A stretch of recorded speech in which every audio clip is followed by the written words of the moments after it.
Good morning, dear students.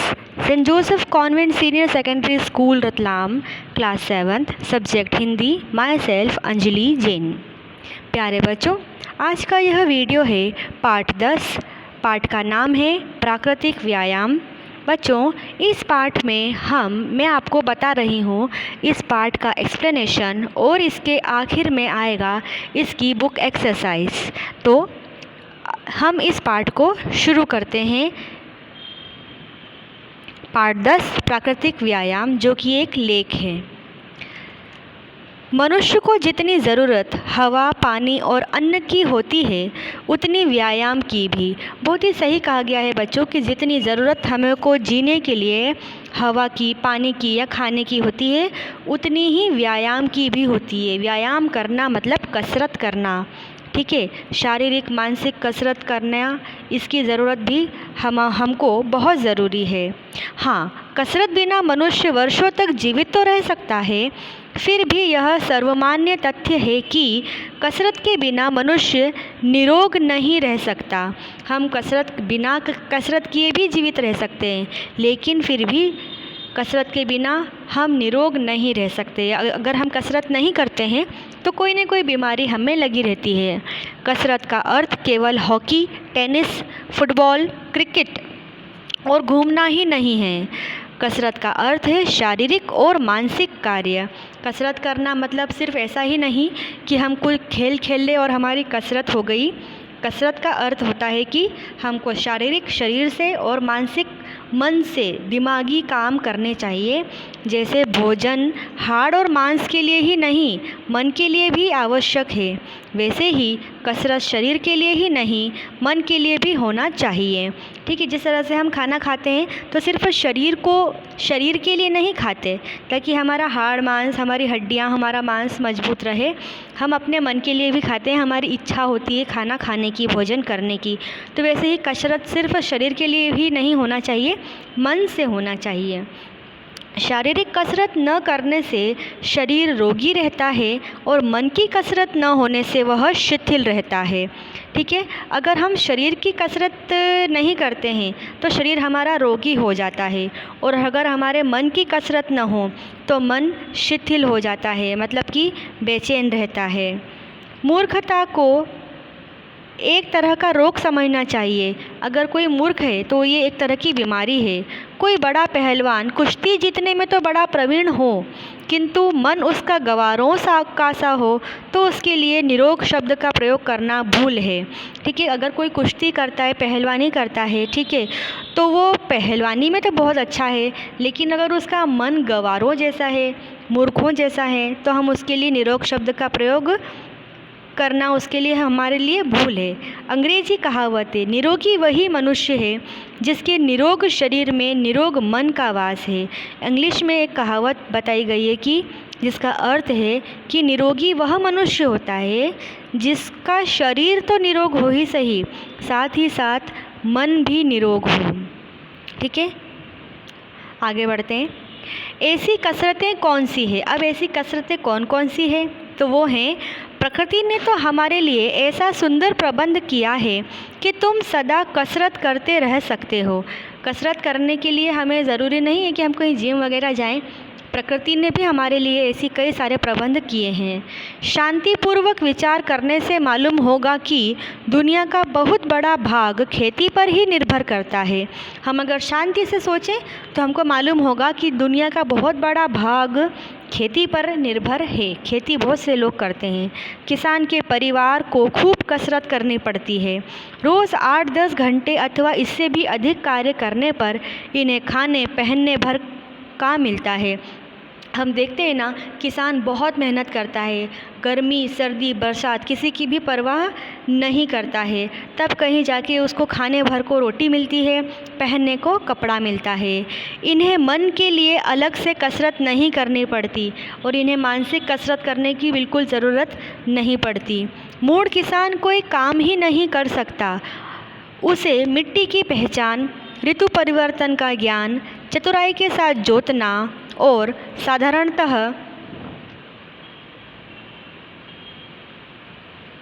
चंद्रमा, सूर्य और तारों की गति जाननी चाहिए। ठीक है, जो किसान होते हैं उन्हें मिट्टी की पहचान होना या ऋतु परिवर्तन का ज्ञान, किस तरह से जोतना चाहिए खेतों को, चंद्रमा, सूर्य की गति, तारों की गति, ये सब उनको जाननी चाहिए।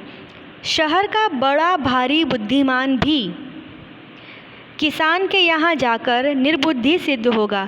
तो इन सब बातों का ज्ञान जितना किसान को होता है उतना किसी शहरी व्यक्ति को नहीं होता। जब शहरी व्यक्ति किसी किसान से मिलता है और इस तरह की बातें सुनता है तो उसे महसूस होगा कि उसके अंदर कितनी कम बुद्धि है, जबकि वो पढ़ा लिखा है। और एक किसान जो गांव में रहता है, खेती करता है, लेकिन उन्हें इन सारी बातों का बहुत ज्ञान है। किसान ही यह बता सकेगा कि अमुक बीज कब बोया जाता है, कौन सा बीज कब बोना चाहिए। उसे आसपास के रास्तों का ज्ञान होता है। तारों को देखकर वह रात में दिशा को पहचान लेता है। तारों को देखकर ही वह रात में दिशाएं बता सकता है। पक्षियों के शब्द और उनकी गति से वह बहुत सी बातें जान लेता है। पक्षियों के शब्दों को सुनकर, उनके उड़ने की गति को, उनके चलने उठने बैठने से वो बहुत सारी बातें किसान जान जाता है। विशेष प्रकार के पक्षियों को इकट्ठा और कल्लोल करते देखकर यह बता सकता है कि पक्षियों का अमुक काम अमुक बात का सूचक है। जब पक्षी, बहुत सारे पक्षी गांव में इकट्ठे हो जाते हैं, वो चिल्ला चोट करते हैं, तब किसान यह बता सकता है कि कौन सा पक्षी कौन सा काम का सूचक है, कौन से काम के बारे में वो बता रहा है पक्षी, क्या होने वाला है आगे। किसान अपने काम भर की खगोल, भूगोल और भूगर्भ विद्या समझता है।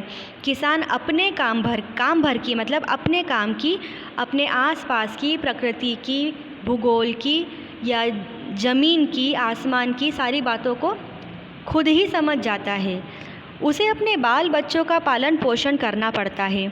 इससे उसे मानव धर्म शास्त्र का साधारण ज्ञान होता है। पृथ्वी के विशाल भाग में रहने के कारण वह ईश्वर का महत्व सहजता से समझता है। और एक किसान ही है जो मानव धर्म को, उसके शास्त्रों को समझता है। एक इंसान का क्या धर्म होता है यह किसान अच्छे से समझता है। पृथ्वी के एक बहुत बड़े भाग में किसान रहता है, इसलिए वो ईश्वर का महत्व भी समझता है कि ईश्वर क्या होता है। किंतु सब लोग किसान नहीं बन सकते, लेकिन बहुत सही बात है कि हम सब किसान नहीं बन सकते। हमने किसानों की ज़िंदगी का कुछ वर्णन यहाँ इसलिए किया है जिससे लोग अपना रहन सहन उन्हीं के समान बना सकें।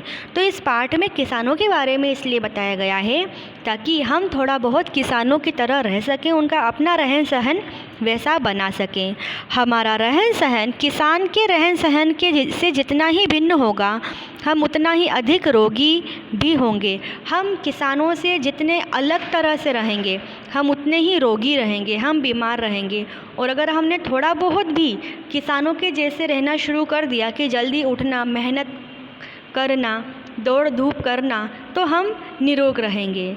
किसान के जीवन वृत्तांत से पाठक समझ गए होंगे कि मनुष्य को 8 घंटे शारीरिक श्रम करना चाहिए।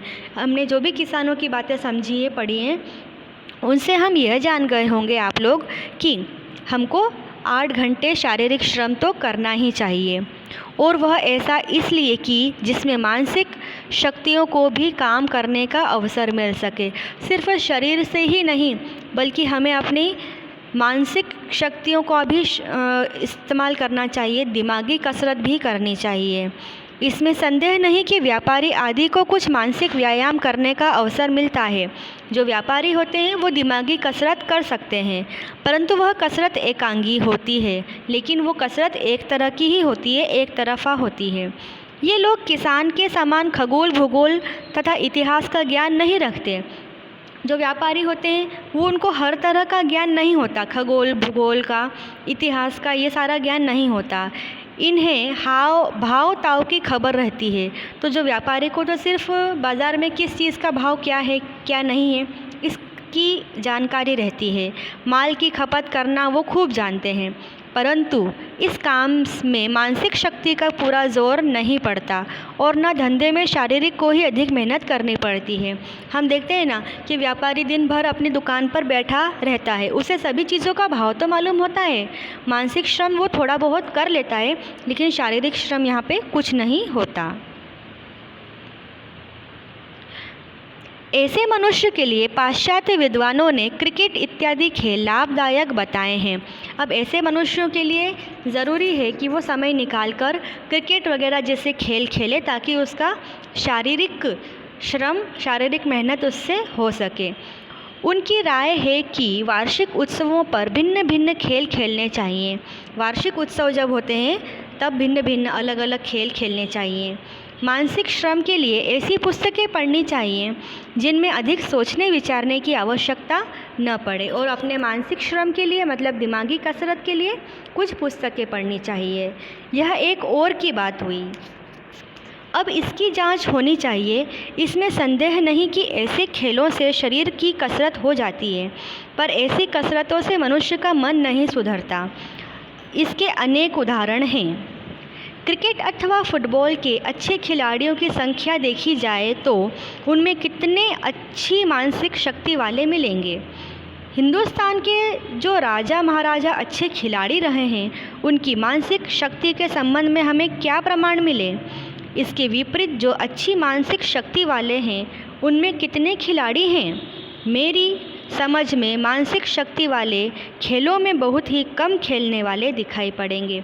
बच्चों, यहाँ पे बताया गया है कि ज़रूरी नहीं है कि कोई क्रिकेट और फुटबॉल का बहुत बेहतरीन खिलाड़ी है तो उसका मानसिक शक्ति भी उनकी उतनी ही अच्छी हो सकता है कि वो मानसिक तौर पे कमज़ोर हों। ठीक है, हिंदुस्तान के राजा महाराजा भी अच्छे खिलाड़ी रहे हैं, लेकिन उनकी मानसिक शक्ति कितनी तेज़ थी इसका कोई प्रमाण है या नहीं हम नहीं जानते।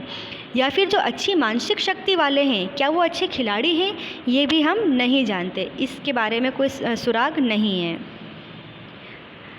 हमारे भारतीय बुद्धिमान गृहस्थों का मार्ग ही निराला है। ठीक है, हमारे भारतीय बुद्धिमान जो गृहस्थी वाले हैं उनका तो काम ही अलग ही है। वे मन की कसरत करते हैं किंतु शरीर की कसरत नहीं करते या कम करते हैं। इसी से हम उन्हें असमय खो बैठते हैं। उनका शरीर लगातार मानसिक काम करते रहने के कारण क्षीण हो जाता है। ऐसे लोग जो कि बुद्धिमान हैं लेकिन घरों में रहते हैं, ऐसे लोग शरीर की कसरत नहीं करते हैं, कम करते हैं और हम असमय उन्हें खो बैठते हैं। उन जल्दी ही वे चले जाते हैं। उनका शरीर मानसिक काम करते रहने के कारण कमज़ोर हो जाता है। क्षीण होना मतलब कमज़ोर हो जाता है। कोई न कोई रोग उनके शरीर में घर किए रहता है और उनके पुष्ट विचारों से देश लाभ उठाए ऐसा समय आते आते ही वे संसार से चल देते हैं। ठीक है, इससे मालूम होता है कि केवल शारीरिक या मानसिक व्यायाम काफ़ी नहीं है और न ही कसरत जो निरुपयोगी और सिर्फ खिलवाड़ के लिए हो। जिस कसरत से मन और शरीर दोनों का सुधार साथ साथ और हरदम होता रहे वही कसरत अच्छी है। उसी से मनुष्य निरोग रह सकता है। किसानों में ये दोनों गुण हैं। बच्चों, शारीरिक और मानसिक दोनों ही व्यायाम समय समय पर बहुत ज़रूरी हैं। सिर्फ शारीरिक कसरत करने से ही लाभ नहीं मिलता या हम सिर्फ मानसिक कसरत कर लें यही काफ़ी नहीं है। शारीरिक और मानसिक दोनों ही तरह की कसरतें बराबरी से होनी चाहिए और इससे मनुष्य निरोगी रहता है और ये दोनों गुण किसानों में बेहतर रूप से होते हैं। ज़मीन का काम करने की कसरत के अलावा सर्वोत्तम कसरत है चलना। हम ज़मीन के काम करें उससे भी अच्छी कसरत, सबसे बढ़िया कसरत बताई गई है चलने को। जब हम चलते हैं इसे कसरतों की रानी कहते हैं। चलना कसरतों की रानी कहलाता है। चलने से शरीर के प्रत्येक भाग में खून तेज़ी से दौड़ा करता है। प्रत्येक अंग में हलचल पैदा होती है और सारा शरीर कस उठता है। चलने से हाथ पैर तो हिलते ही हैं, साथ ही बाहर की शुद्ध हवा मिलती है। बाहर के सुंदर दृश्यों का आनंद भी प्राप्त होता है। सदा एक ही जगह और गलियों में नहीं चलना चाहिए। खेतों और जंगलों में घूमना आवश्यक है। वहाँ प्राकृतिक शोभा की कुछ परख होगी। 1-2 मील चलना कोई चलना नहीं कहलाता। 10-12 मील चलना है। जो लोग प्रतिदिन ऐसा न कर सकें वे प्रति रविवार को खूब चल सकते हैं। बच्चों, कसरतों की रानी कहा गया है चलने को। जब हम चलते हैं तो हमारे शरीर का प्रत्येक भाग उसमें शामिल होता है हमारे शरीर का खून तेज़ी से दौड़ता है, शरीर में हलचल होती है, शरीर में कसावट आती है, हाथ पैर हिलते हैं, शुद्ध हवा हमें बाहर की मिलती है और इससे हमें बाहर के सुंदर दृश्यों को भी देखने का आनंद प्राप्त होता है। हमें सिर्फ गलियों में नहीं घूमना चाहिए, घूमने के लिए खेतों में या जंगलों में घूमना चाहिए ताकि हमें वहाँ की प्राकृतिक जानकारी हो सके। और अगर हम 1-2 मील चल के वापस आ रहे हैं तो ये काफ़ी नहीं है। अगर हमें चलना ही है तो कम से कम 10-12 मील चलना चाहिए। और जो लोग रोज़ ऐसा करते हैं या रोज़ ऐसा न कर सकें वो कम से कम रविवार को तो खूब चलें, इसका ध्यान रखें। इस पाठ को लिखा गया है महात्मा गांधी ने। इस पाठ का मूल्य है व्यायाम का महत्व, कृषक जीवन सर्वोपरि, मानसिक व शारीरिक विकास। व्यायाम का महत्व हमने इस पाठ में जाना। कृषक जीवन सबसे ऊपरी जीवन कहा गया है, सर्वोपरि सबसे ऊपरी जीवन जो है वो कृषक का होता है, मतलब किसानों का होता है। हमने ये इस पाठ में जाना। मानसिक व शारीरिक विकास ज़रूरी है, ये भी हमने इस पाठ में जाना। मुझे लगता है कि आपको ये पाठ अब समझ में आ गया होगा। अब बारी है इसकी बुक एक्सरसाइज करने की, जो कि पेज नंबर 69 पर दिया हुआ है। आपको पहला प्रश्न, संकेत गद्यांश को पाठ में ध्यानपूर्वक पढ़कर दिए गए प्रश्नों के लिए उचित विकल्प में राइट का निशान लगाइए। फर्स्ट, दुनिया का बहुत बड़ा भाग किस पर निर्भर है? तो वो है खेती पर। सेकेंड, शहर का बड़ा भारी बुद्धिमान भी किसान के यहाँ जाकर क्या हो जाता है? तो वो हो जाता है निर्बुद्धि। थर्ड, किसान रात में दिशा की पहचान कैसे कर सकता है? तो वो उसका आंसर है तारों से। अगला प्रश्न आपके नेक्स्ट पेज पर आएगा। दिए गए वाक्यों में से विशेषण और विशेष्य शब्द छांटकर अलग अलग लिखिए। विशेषण और विशेष्य छांटना है हमें बच्चों। यहाँ पे पहले हम समझें विशेषण और विशेष्य क्या होते हैं। वह कुशल और पराक्रमी लड़का है। इस वाक्य में कुशल और पराक्रमी शब्द विशेषण है तथा लड़का विशेष्य है। लड़का एक संज्ञा है और इस संज्ञा की विशेषता बताई गई है कि वह लड़का कुशल है, पराक्रमी है। जब संज्ञा सर्वनाम शब्दों की विशेषता बताई जाए तो वो विशेषण कहलाते हैं और जिन शब्दों की विशेषता बताई जाती है वे विशेष्य कहलाते हैं। ठीक है। फर्स्ट, मूढ़ किसान कोई काम ही नहीं कर सकता। अब यहाँ पे विशेष बात किसकी की जा रही है? संज्ञा कौन है? किसान। ठीक है। और वो कैसा है? तो मूढ़ है। उसकी विशेषता बताइए कि मूढ़। यह शिक्षाप्रद लेख है। विशेष्य है लेख और विशेषता शिक्षाप्रद। बुद्धिमान गृहस्थों का मार्ग ही निराला है। बुद्धिमान विशेषण, गृहस्थों विशेष्य। हमें बाहर की शुद्ध हवा मिलती है। शुद्ध विशेषण और हवा विशेष्य। हवा की विशेषता बता रहे हैं कि वो शुद्ध है। हमें मानसिक शक्तियों को भी कार्य करने का अवसर देना चाहिए। शक्तियों की विशेषता ये है कि वो मानसिक हैं। ठीक है। सेकेंड क्वेश्चन, पाठ के आधार पर दिए गए विशेषण शब्दों का विशेष्य से मिलान कीजिए। सही मिलान करना है। तो विशाल भाग, मानसिक व्यायाम, पाश्चात्य विद्वान, सर्वोत्तम कसरत। इस तरफ देखें, प्राकृतिक शोभा, वार्षिक उत्सव, अच्छे खिलाड़ी, साधारण ज्ञान। विशेषण के 4 भेद बताए गए हैं बच्चों। गुणवाचक विशेषण, संज्ञा या सर्वनाम शब्दों के गुणों का बोध जब हो तब गुणवाचक, जैसे कि अच्छा आदमी। संख्यावाचक, संज्ञा या सर्वनाम शब्द की संख्या का जहाँ बोध हो, जैसे कि 2 आम, 2 एक संख्या है। परिमाणवाचक विशेषण, जब संज्ञा या सर्वनाम के नापतोल का बोध हो, जैसे कि थोड़ा पानी, पानी का नापतोल बताया है कि थोड़ा है। और सार्वनामिक, संज्ञा सर्वनाम शब्द संज्ञा की विशेषता बताने के लिए प्रयोग होते हैं, जैसे कि वह पेड़। पेड़ एक संज्ञा शब्द है और वह यहाँ पे एक सर्वनाम है जो कि विशेषण का काम कर रहा है।